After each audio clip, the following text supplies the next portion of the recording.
Well, if you look at it as an investment target, then yes, it's a shitcoin, of course. Okay. You know, I don't care. But if you look at it from its social impact, then it's quite the opposite.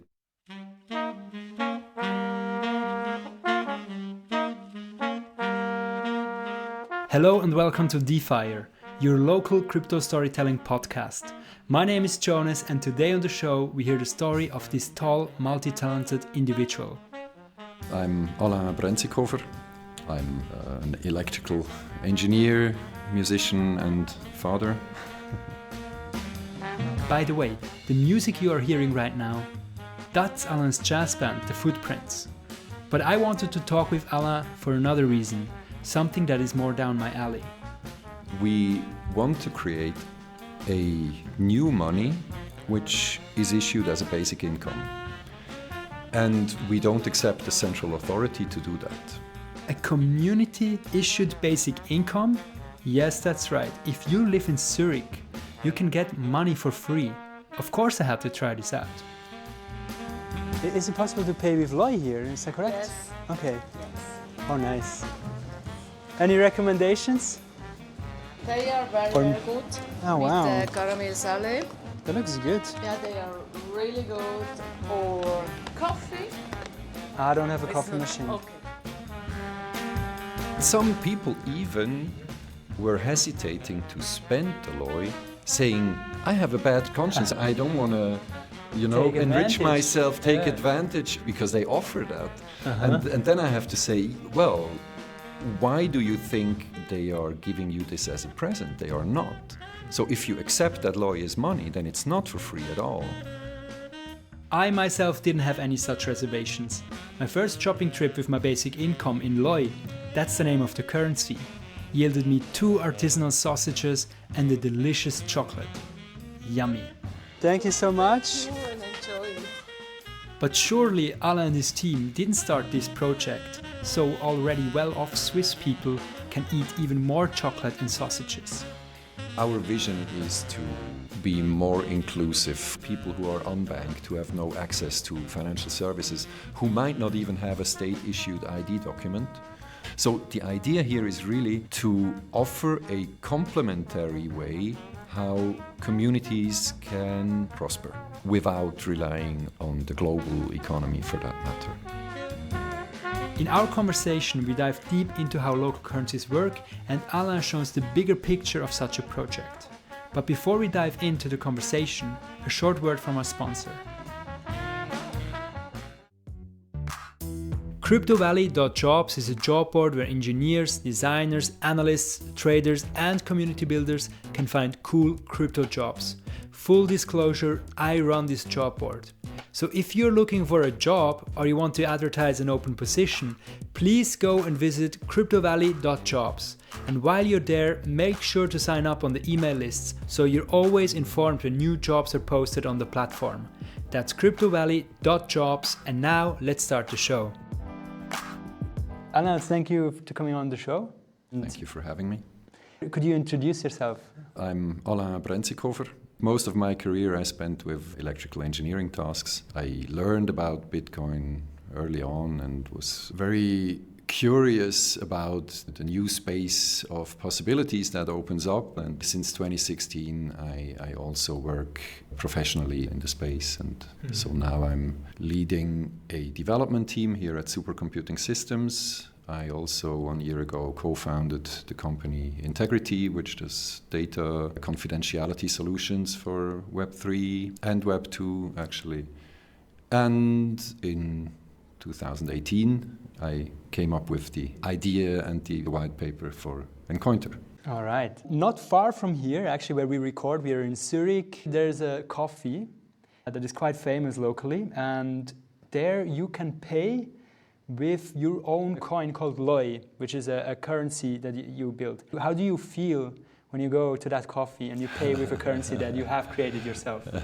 Well, it's very satisfying in a way, because this idea really seems to work and to motivate other people to join in. It's also a little bit frightening in the sense, whoa, now it's really starting, and I hope it will turn out well. So, I mean, it is a very nice thing. Now you can walk in and pay a coffee with a community income that I didn't do work for. The fact that I am human was the fact that gave me this currency, and that to me is pretty exciting. And we are going into all of that you kind of hinted at right now, the basic income and also the proof of identity. I think you have another word for that. But I wonder, when you try to onboard new people using that currency, let's say another coffee or a supermarket or a service provider, what is your pitch? How do you go and introduce what you do and what LOI, the currency, is to these people? Yeah. I think in the first place, it's about the story of the LOI. We can only convince people if they buy into the story. Because there have been other local currencies, and some people have experience with it, some don't. Also, cryptocurrency, a lot of people have reservations about it, so we actually don't even actively inform people that it is a cryptocurrency, because actually it doesn't matter at all. If we talk about governance, this becomes interesting, but in everyday we don't talk about that. No, but so, I meant literally, like, let's do role playing. Like, right. I am like a person, I don't know anything about. You just walk in here in my shop and you say, hey, what do you say? How do you onboard people? Okay. Well, are you curious to learn about the new local currency here in Zurich? We have this new concept where a local currency shall promote local businesses, especially by finding a circular economy, so that the local businesses support local suppliers and local suppliers, their suppliers, and so on, until it comes back through the consumers again at the store. And this way we can keep the money and the value creation more local, which is good for you as a business owner. This means you could actually have more turnover. Well, that is our goal. It only works if you have more turnover because you accept LOI, because you have new clients who didn't know about you before. And right now, it's kind of more consumers that are looking how to spend their LOI. So if you promote your business that you will accept LOI, you will get new customers, you can make more turnover. Okay, so what you're saying is, like, this LOI thing is a currency that people pay me, and I will hand out my goods for them. Yes. But what am I going to do with the currency? That is the very critical question that we need to answer together, because we need to figure out who are your suppliers, who are your employees, what are their interests. Because, well, let's start at the suppliers. For example, Sphere, the coffee. that accepts LOI now, they have a lot of local products that they sell. Even the coffee actually comes from a local, the roasting of the coffee is local. Obviously, the coffee is not. It's not that hot yet. But the beers are local breweries, and the food that they serve is at least manufactured locally, with as many local goods as possible. And these are the interesting cases, because if you serve Coca-Cola, then there's no point. It's an international, it's a global good. It doesn't promote the local economy. So you can also drink a Coke or whatever international product there. But it only works if you, with your store, also have local suppliers that you can again pay with LOI. And then they need to again ask the same question: what part of their value chain is local, and where can they get rid of the LOI? I mean, it's not the nicest way of putting it, but actually that's what matters. You need to somehow again get rid of the LOI, because the LOI loses its value over time. That's something maybe we get into that Yes. at a later point. And then I would probably ask, okay, people come here, they're going to consume my thing. I have then to figure out also what I'm going to do with this money, right? How many other people are onboarded at the moment with Loi? Where could I spend it? All right, so we have this cafe that we were talking about, and we have a grocery store which sells local products. These are currently the only permanent acceptance stores. We had different events where at a certain day you were able to buy books or t-shirts, Loi t-shirts, merchandise obviously. Yeah. We were at an open air festival here in Zurich where you could also use the currency. We started in May, and that's where we are at. We have 2 permanent acceptance points, and we are actively looking for more. And the people who come to my store, like, where do they get their Loi from? Like, why would there even be people having Loi? Well, right now you have different kinds. The ones who are just curious to try it out, and they could go to Sphere and buy Loi from Sphere, kind of. Just ask them, hey, you actually accept Loi, so you can sell me some. Yeah. So that's kind of an intro, and then they can come to your shop. But at the moment, the most interesting way of obtaining Loi is actually the community-issued income.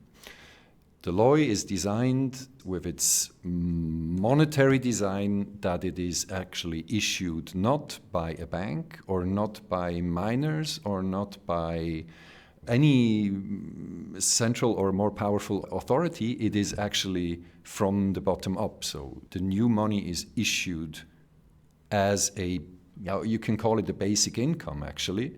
We call it a community issued income, just because if you talk about universal basic income, that means something slightly different.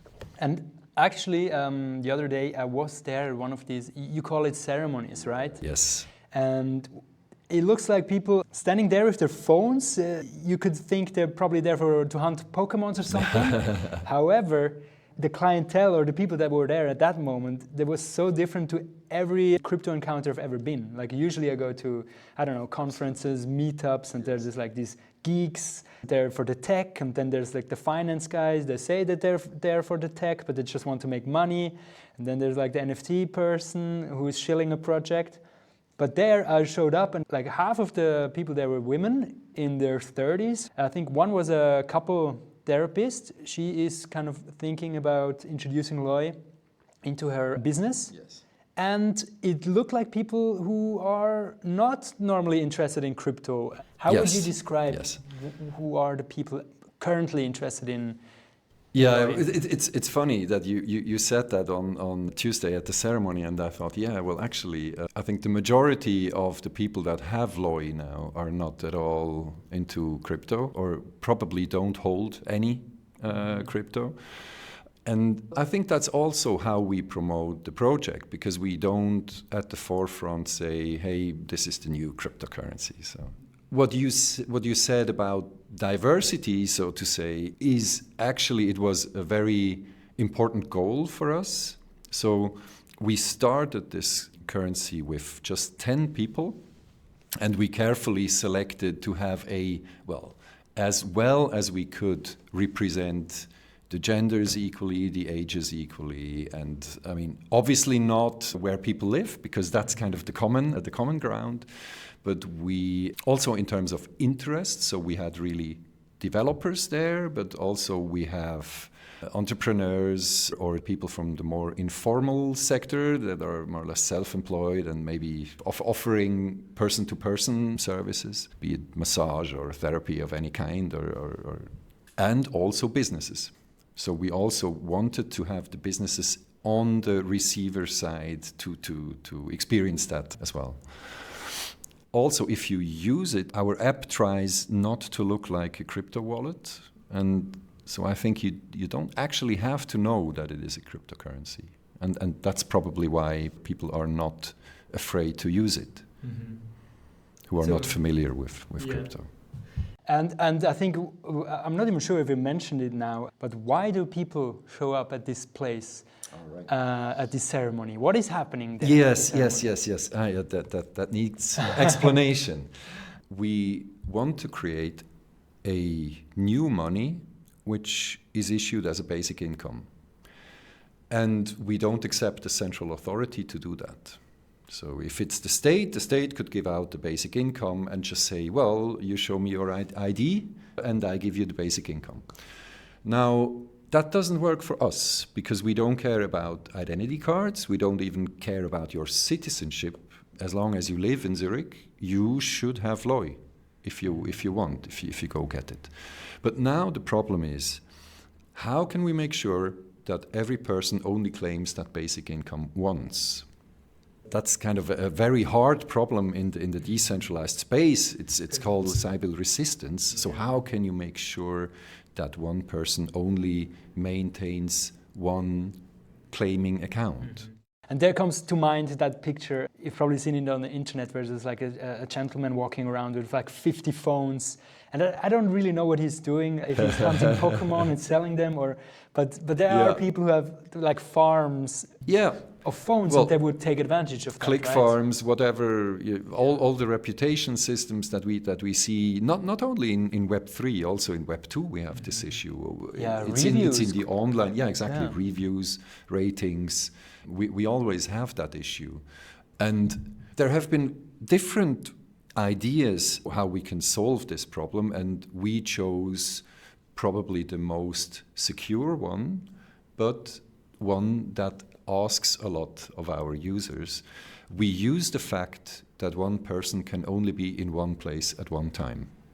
So that is why we need physical gatherings of people who mutually attest each other that they were there. So the kind of the attendance. And we actually, the idea is that we do that globally, so that all local currencies, all people show up on the same day and meet at those gatherings.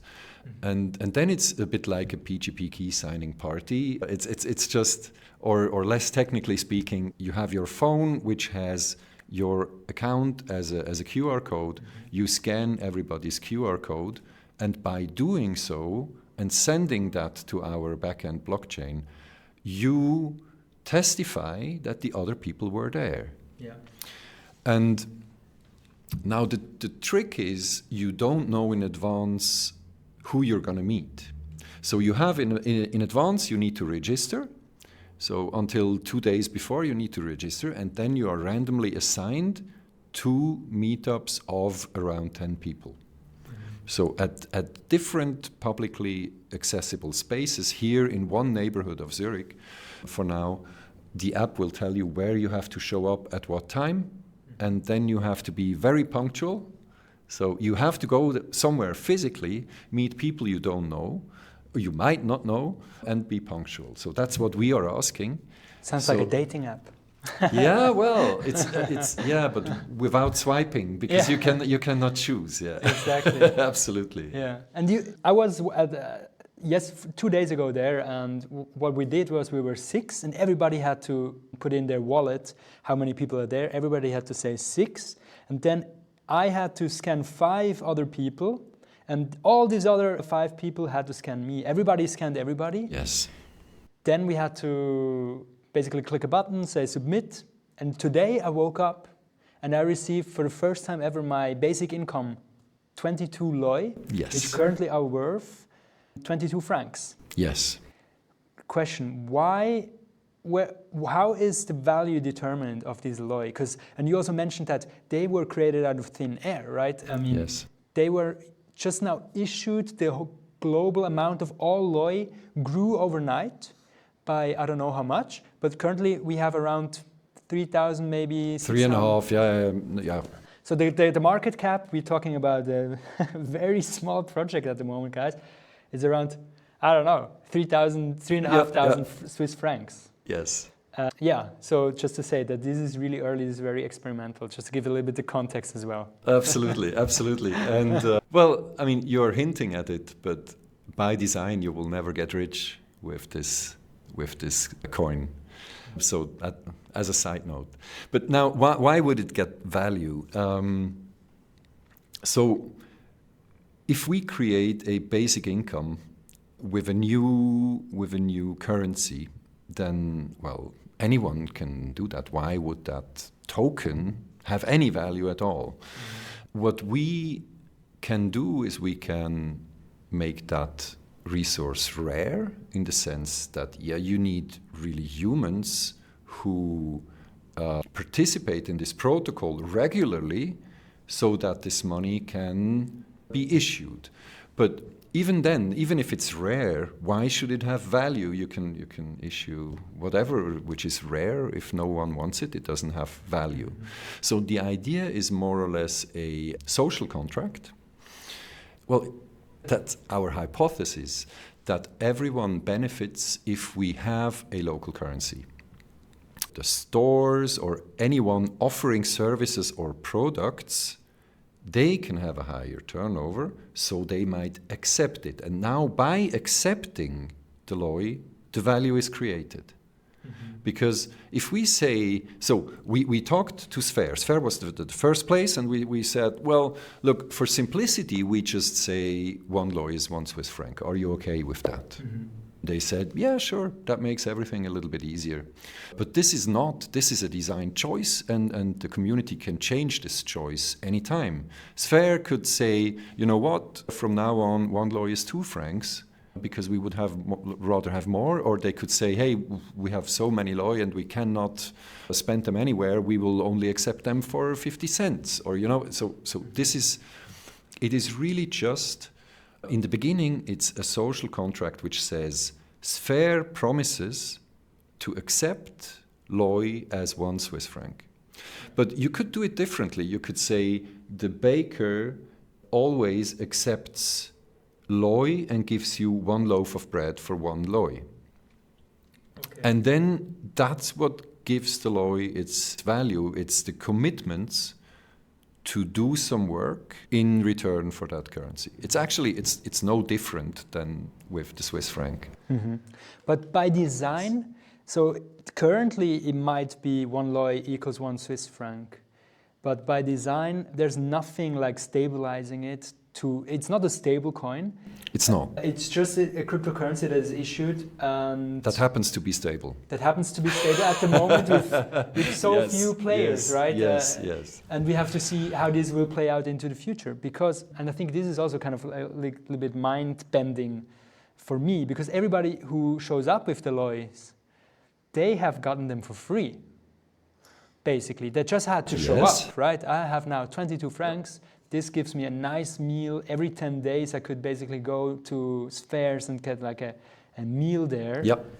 And some people even were hesitating to spend the LOI, saying, I have a bad conscience. I don't want to, enrich myself, take advantage of Sphere just because they offer that. And then I have to say, well, why do you think they are giving you this as a present? They are not.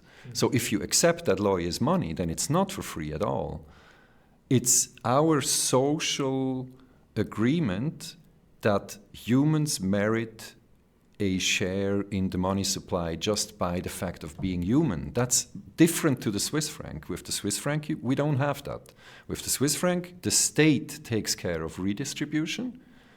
With LOI, it's the algorithm that takes care of redistribution. And with the algorithm comes also great responsibility, right? Absolutely, yeah. I think one thing we haven't touched upon yet is, the other day I was looking into my LOI account, and I've noticed that literally the amount of LOI I have has somehow overnight, diminished. I think it was like, I had at the time 5 LOI, and suddenly I had like 4.98 LOI. Yes. And I thought I had interacted with the blockchain, and therefore I paid some LOI for gas, basically for the decentralized system. However, you told me that's not the case. You make the money by design flowing out of your wallet. Why is that? Yes. So that's a thing, we call it the Mirage, or it is commonly known under that name. It's a concept that originates from Silvio Gesell already, a long time ago. And the idea is to keep the money flowing. So if everything we are used to in our world is perishable, money isn't. And why is that? By introducing the Mirage, we say that money is perishable like everything else. And that actually incentivizes people to spend the money rather than to save. And if you want to promote the local economy, that's exactly what you want to do. If you want to get rich with a crypto asset, that's exactly not what you would like to see. But that's not our goal. So here the idea is really to keep the money flowing. You should never think you have to save that money. And if you think about it, why are we saving? Because we think we will need it somewhere in the future.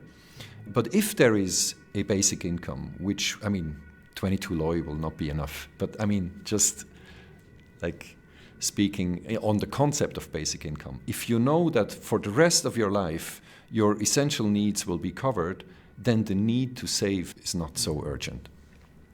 And so this is a design choice that money loses value over time, but we go pretty far in that sense because other local currencies, they have something like, 2% every quarter or something like that. And the loi... Of the Mirage. Of the Mirage, yeah. Yes. So maybe or in the order of maybe 10%, a bit more per year, that your money loses value. For us, we have a halving rate of a year. So if your 22 loi that you got today after the ceremony on Tuesday, if you don't spend them, if you just leave your phone as it is, and in a year from now, you check your balance, it will be 11. So it will be half the amount. So it's quite quick, it's quite aggressive. It is a very aggressive Mirage, and the idea is that this actually enables us a sustainable design of basic income. Because if you think about it, if we issue a basic income every 10 days, that's a very, very inflationary design because the money supply will grow and grow and grow every 10 days. Yeah, especially as a lot of people want to get that money and onboard and start to use it, right? But that is adoption. That's fine. If you have inflation because of adoption, then actually I'm fine with that. Okay. But if we have, let's say, 10,000 people here participating, a steady population, then we don't want the money supply to increase all the time because then we would be in the state of inflation. So somehow we need to limit, it's our choice to limit it because we would like to see more or less stable prices. And now this can sustainably be done with the Mirage because as soon as these 10,000 people have attended, let's say 50 ceremonies or something like that, then the amount of the Mirage will burn the same amount of tokens that will be issued. So 10,000 basic incomes will be the same which is burned from every account. And then the money supply will be stable, and therefore we can also, this is no guarantee for stable prices, so there are other factors in economy about that, but at least we have kind of a sustainable model how we can finance the basic income. Mm-hmm. And now you can tune that, so you now have a parameter that you can tune to how important should the basic income be. Mm-hmm. Because if you have less the Mirage, then the amount of basic income will be smaller in respect to the money supply which is there. And if you have a higher the Mirage, that means the real value of your basic income is higher compared to the money supply. And so that's for all communities to decide. So if someone else wants to do the same with our protocol, they can choose different parameters. Yeah. And I think that's important, and we have to stress that here in Zurich, people are banked and they don't actually need loi, right? No. You didn't build that for Zurich. No, you want not at to all. test it here. Yes. What is the vision? Who should use this system? Our vision is to be more inclusive globally speaking. People who are unbanked, who have no access to financial services, who might not even have a state-issued ID document. So in a sense, they will be cut off of a lot of financial services, and that will hamper the growth of their communities. And they might live in failed states who are not able to maintain a good money system, and they will be very reliant on that. They are also very reliant on macroeconomic changes because we are so globalized, in the sense also our monetary design is so globalized. So we all think in dollars if we think internationally. But that means that if there is a big change globally, that will affect even communities who don't really have a lot of exchange globally. So the idea here is really to offer a complementary way how communities can themselves ensure that they can prosper without relying on the global economy for that matter. And a bit more to the decentralized space speaking, our vision is to include the 95% who today cannot even afford the transaction fees. You mean like in the blockchain space right now, if you let's say Ethereum or Bitcoin, Yep. you cannot afford to make a single transaction because it's so expensive. Exactly. Yeah. So other also philanthropic projects, they suffer from the fact that they cannot avoid to pay those gas fees. In 2021, it was very common to pay something like $20 to $50 for one transaction of an ERC20 token. That is more than 60% of the world earn per day. And so they will have other things that they spend their money on and not Ethereum gas fees. Yeah. And that is why we promote purchasing power adjusted fees. And we can do that if we issue local currencies with a basic income, then it's automatically purchasing power adjusted. Because you kind of, every human being, well, which lives somewhere where Encointer can be used, can get an allowance of the gas token, so to say. I think we haven't mentioned it. This is all running on Kusama. Yes. Which is the Polkadot, I said it before, test chain, but you don't like it's that not. experience. No, it's not a test network. What is it? But it is the more adventurous chain, so to say. Yes. Yeah. Where they do more experiments. And why can this blockchain do what other blockchain can't? In terms of like, why can they offer such cheap fees? Yeah. So now it might get a little technical. So Kusama or Polkadot, for that matter, that is a shared security chain of chains. You have the relay chain, they call it, which you can understand as the layer 0. It doesn't have a lot of functionality.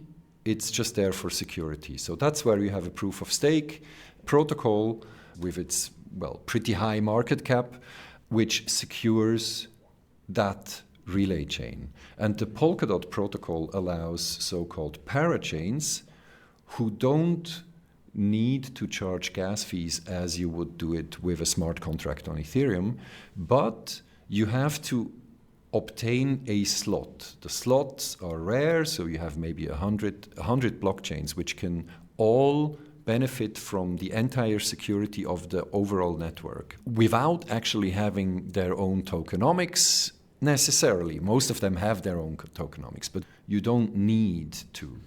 So, and if you obtain such a slot, usually they are auctioned and people apply and they raise with a crowd loan, they raise in investors' funds and give them something in return. Mm-hmm. With our project, it was different. We were given such a parachain slot, well, for free, so to say, because we are considered to be a common good, which means that the ecosystem thinks what we are doing actually benefits the entire ecosystem, and we prove that we don't have a business model with it. Mm-hmm. And that's why we get a common good slot. And now that we have that slot, we have on Kusama, it's for 1 year, we have a amount of computing power leased, actually. And we can define how we do the fees, how we charge for that computing power, how we use that computing power. So it's not like Ethereum smart contracts, they meter every single instruction of the smart contract. The more computation you do, the more you have to pay. And that is a design which works well if you need to manage a scarce resource, but if this is a global system, then that just means it will only be there for those who can pay the most. And with the parachain that we have on Kusama, we can benefit from the security that this kind of crypto tokenomics actually secures. So it's a little bit paradox, right? The security that we rely on is based on a highly capitalistic model, but this ecosystem agrees that there are common goods which should be there and which cannot sustainably finance themselves. So the community has to give out some resources to such projects. Mm-hmm. And that's highly interesting to me to just see that, because it was a coin voting granting us a slot for free. So the more money you have on Kusama, the more you can vote, the higher the power of your vote.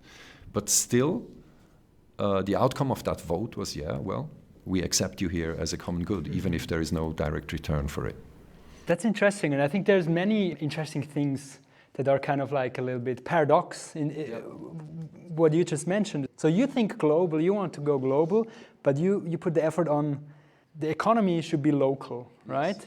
So like there's like this a little bit dichotomy, how do you say? Yeah, like this. Yeah, well, I mean, there is this saying, think global, act local, right? Yeah.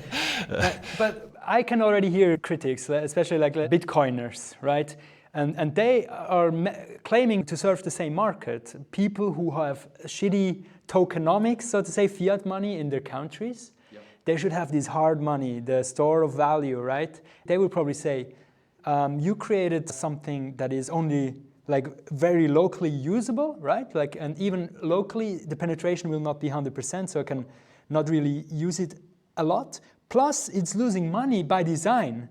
That's like, for them, it's like the shitcoin definition. Yeah. Absolutely. How do you... Well, if you look at it as an investment target, then yes, it's a shitcoin, of course. Okay. You know, I don't care. But if you look at it from its social impact, then it's quite the opposite, because Bitcoin actually tries to do something completely different. The way Bitcoin is designed is just very asocial.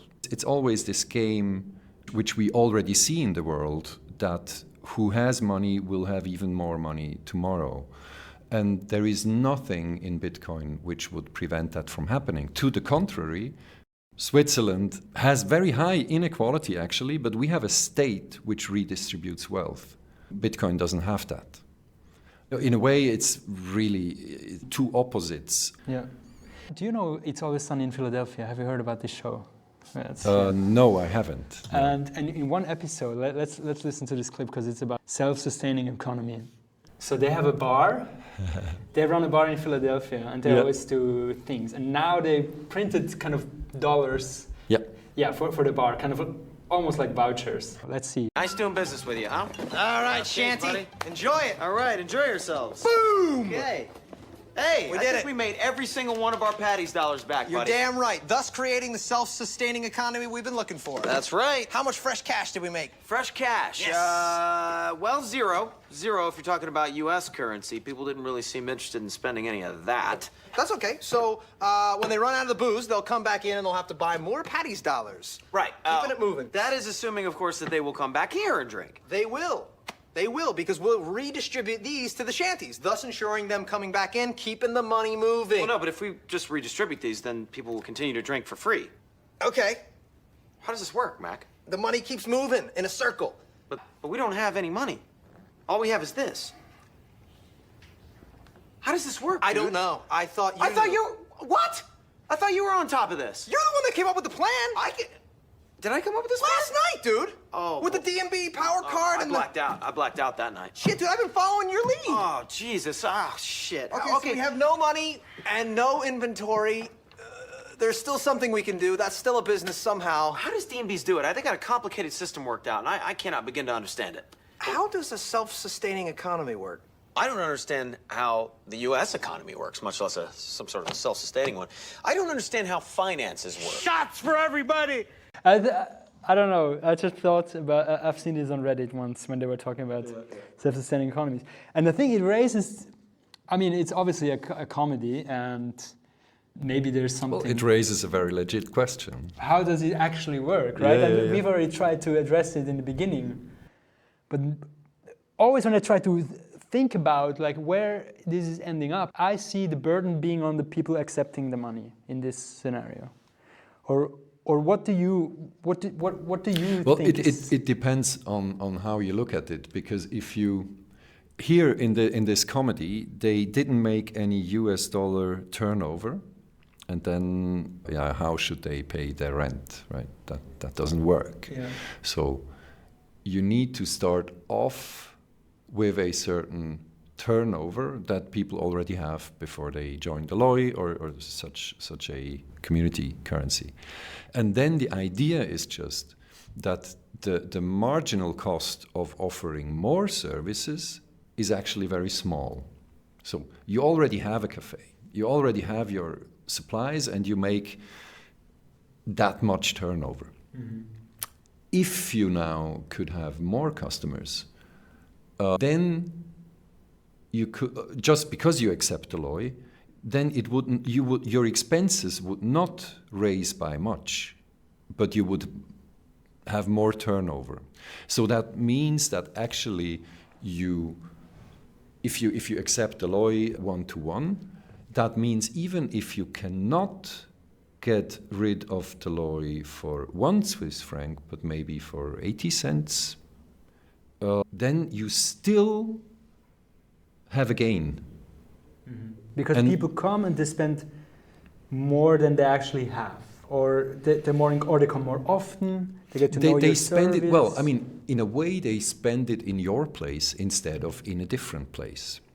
And the local economy story would be that people consume more locally than globally or regionally, and that's actually why it promotes local economy.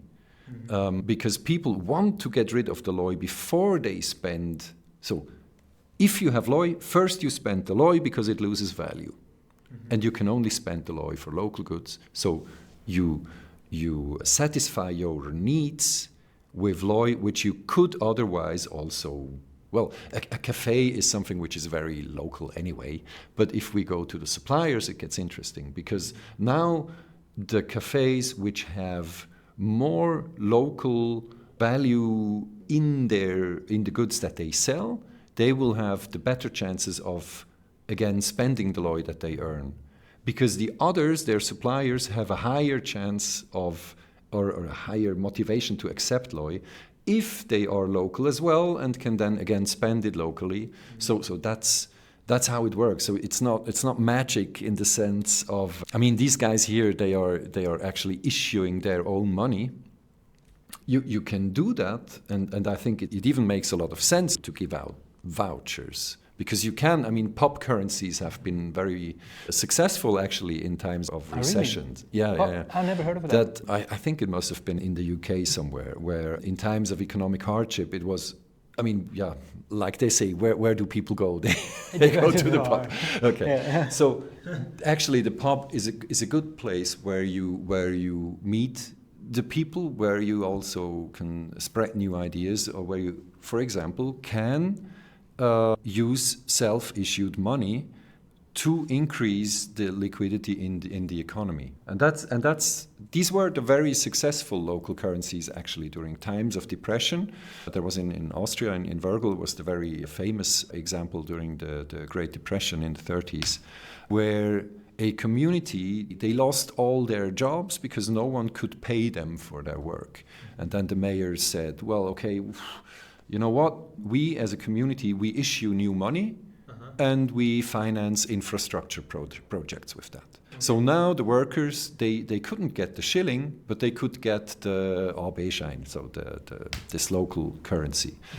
And so at least they had work, the community had infrastructure being built, and now the story can work if you can now get something for that money. And that was what went really well there, because it was, I think it was the wife of the mayor who started accepting it for tailoring dresses.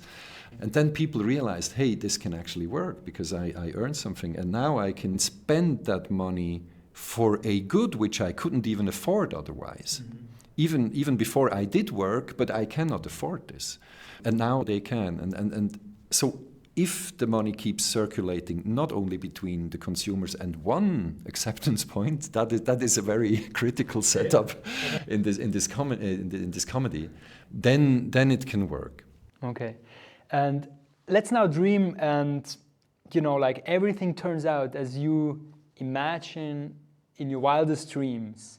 Like, paint that picture. How is the world looking like if Encointer takes off and these local currencies are implemented worldwide in all kinds of different local communities? Let's paint this picture. Like, what is the hope there? How does the world look like if this thing takes off? I think this will be a world where people are more aware of how the economy works and that they can actually influence how it works. So I'm not, maybe we achieve our goal of lowering inequality. So that is kind of the aim we set out to achieve. Big goal, huh? It's a big. Well, we're not aiming at equality. That's not the point. But equal opportunity is what we are aiming for, and so it should not be inheritance that makes you rich. Mm-hmm. It should rather be achievement in such a system, right? So, but lowering inequality increases the quality of life of everyone. The higher you have on equality, the more the rich need to fear violence from the poor, and the more the poor feel oppressed. And it's kind of a vicious cycle because they cannot achieve anything. They will always be beaten upon. I mean, this is really, well, wishful thinking maybe, but I mean, it's if we only achieve a tiny bit of that, and only for a fraction of the communities in the world, then it was already worth my while. Yeah. What I think is interesting is it seems to be also the philosopher you mentioned before. I forgot the name. The guy who came up with the Giselle. Oh, okay. Oh, he actually was a merchant. A merchant? Yeah, he was a merchant. So his interest was to make more turnover, and that's why he made the money lose value, yes. But it seems to be sometimes like, like old ideas, somehow, like the inspiration is all kind of like coming up again with a new package, or like have a revival now, as also the blockchain technology gives now this playground of experimenting with different currencies and money systems, and there's even people trying to do the same with states, right? Like doing this kind of like experimental states and see which system really works best, because I think we also have to remember that most of the fiat money systems have failed and have collapsed, and what seems stable now to us actually, if you zoom out, is kind of also new and also experimental. So there have always been experiments. I think that's the exciting thing about it all, right? We have a new tool, and people have various and very contradicting even ideas of how it can be used. Yeah. And I just find that exciting, and it really opens up possibilities that were not there before. Because, I mean, let's take the example of local currencies. Previously, you had to print bills if you wanted to do a local currency or coins. That's a lot of work, a lot of logistics, and a lot of, money, because it needs to be resistant to forgery. It's not, it's a lot of work. And that actually hampers the local currency, because you somehow need to maintain that cost. And I mean, we also have infrastructure that needs to be paid for, but it's a fraction of the effort, especially because we get a common good parachain slot. So other people are actually paying for the infrastructure that we use, to be honest. Yeah, but one thing that shocked me actually a little bit on your presentation the other day was you mentioned one incident a couple of weeks back where people lost all their LOI because you have a kill switch, can I say that, built in the LOI? Yeah. So basically you can kill all the LOI. Well, I mean, it's not a kill switch, it's actually meant, it's more like a garbage collection feature. Okay. Because the concept of meeting places and doing ceremonies occupies some land. Like here in Zurich, it's one neighborhood, and this neighborhood is now occupied. You cannot have another local currency exactly in the same locations because we need to ensure a minimal distance between locations. Mm-hmm. Because otherwise you could run to the other place and attend twice. It's exclusive in a geographical sense. Well, at least pretty exclusive. And that means if someone starts a new community but doesn't care too much and actually there are no active users, then we should get rid of that. You know, then we should garbage collect those communities and free up the space for other ideas, for other people. And now it was a bug in our blockchain logic which thought that the LOI community is not active. But that means there's a centralized power because you can decide, okay, I'm going to trash this community because they are kind of like, you know, kind of invading this other space. They shouldn't be allowed to do that. But isn't that like very against the crypto ethos of like it should be immutable and you shouldn't have this power? It's a lot of power. Well, it is. The history is immutable. And that was actually, that's an interesting fact about the problem that we had, because how did we solve it? The problem we faced was, here is this community, we have all the history, we know what the balances are, but the community doesn't exist anymore on the current state of the chain. So the LOI didn't exist anymore, so the committee around the LOI said, okay, let's start a new community and call it the same, also LOI, and we just issued in the first round so much basic income that we could recreate the entire money supply for that community. And because we knew the balances of the people had, we just redistributed it exactly as it was before. And then we reduced the basic income back to 22 LOI. And everything was as before. And all that people had to do is just reselect the LOI community, because, I mean, the hash or the identifier of the community changed, but everything else is the same. Yeah. But looking at attack vectors, if I would, let's say, I say I'm going to do this in Brazil because I have relation to Brazil, I want to do this in a community there. Then I could say, I mean, if I would be a bad actor, what could I do?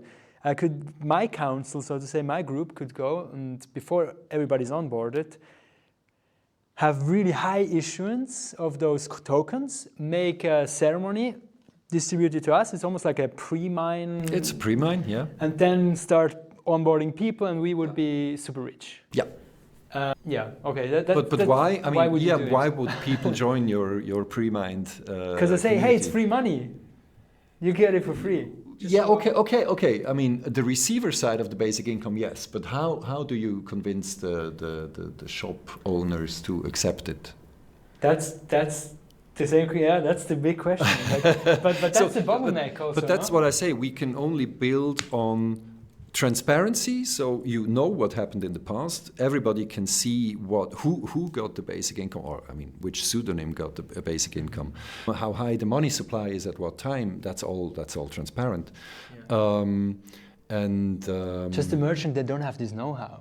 I mean, I'm sure that the people. Yes, you're absolutely right, no and we idea. are back at person-to-person trust. Yeah. And that's I think, and it's maybe it's the beauty of it. That's beautiful, but I mean, if people want to abuse it, and you've seen the NFT space, the rug pull space, I mean, yes. If this would take off, the smart people would take advantage of that, yes, right? But you know, why did those frauds work? It's because we are in an anonymous online space, global, you have no way of enforcing your rights in that space. If I go to Sphere and I tell them something which is not true and I make them lose money, then they just draw me to court and they will get justice. Mm-hmm. And so local, even if we decentralize the issuance, a local currency is always bound to a local jurisdiction. So this makes it very different from other, global cryptocurrencies who are their own jurisdiction, so to say. Yeah. No, that's great. Or do you have like a call to action? Say what? The call to action. Should people do? Yes, definitely. Build a community where you live, because that will make our concept grow. Zürich is just a pioneer community, and we support communities that want to start the same thing. And how that's a strong call to action. How would one go? We have an onboarding process because, as I said before, the Encointer Association kind of guides the process of onboarding new communities, and we have I think it's a 7-step procedure where you first show interest. Maybe one person in one place shows interest, and then we start kind of a new ticket. And then you need to perform certain steps. You need to convince other people. You need to play with our test net, and then you show us your kind of marketing strategy. What is the story that you want to tell the people? Who is your first acceptance place? We can just assist by educating people how we did it, what did work and what didn't work. And we can help with technical questions, obviously. That's just the process that we can go through, and if you're at the end of the process, then we will register your community, and then all you need is to download the Encointer Wallet app and get started. Mm-hmm. So what is a good size of a community? If you want to start, I would say you really need 10 people, as diverse as it can get from your community. In the best case, with very different social networks, so that you can reach a lot of people. I don't think it makes a lot of sense of starting without having an acceptance point, because then people don't really see why they should participate. And then what we do is we have social meetups where we kind of tell about the progress, where we educate people, where we invited two economists to talk about money, the nature of money, of local currencies and whatsoever. In the end, people like to meet in person, and we can use that and tell our story, by the way, of doing that. Yeah. Cool. Thank you. Yeah, and where can people get in touch with you, and if they're interested in starting such a community? Well, go to encointer.org. There you find all the information. If you're still a little bit shy and don't want to start your own community, you can just join the newsletter. You can follow us on Twitter. I think that's the best place to start. Great. Thank you so much for coming on the show. If you're still listening, chances are that you liked this episode. DeFi is not just me, it's also you, the listener. And growing this podcast is seriously one of the toughest challenges I've ever undertaken. But each day, there are more listeners joining, and together we can spread the word about DeFi by giving it 5 stars on Apple Podcasts or wherever you are listening. Send this episode to a friend who might be interested. Check out the website, visit defier.money and click on subscribe to get the new episodes and in the future also blog posts directly into your inbox. Also make sure to follow me on Twitter at DefierMoney. All of this helps so we can continue to produce more episodes more frequently and get the most interesting guests that you deserve. Good night and see you soon.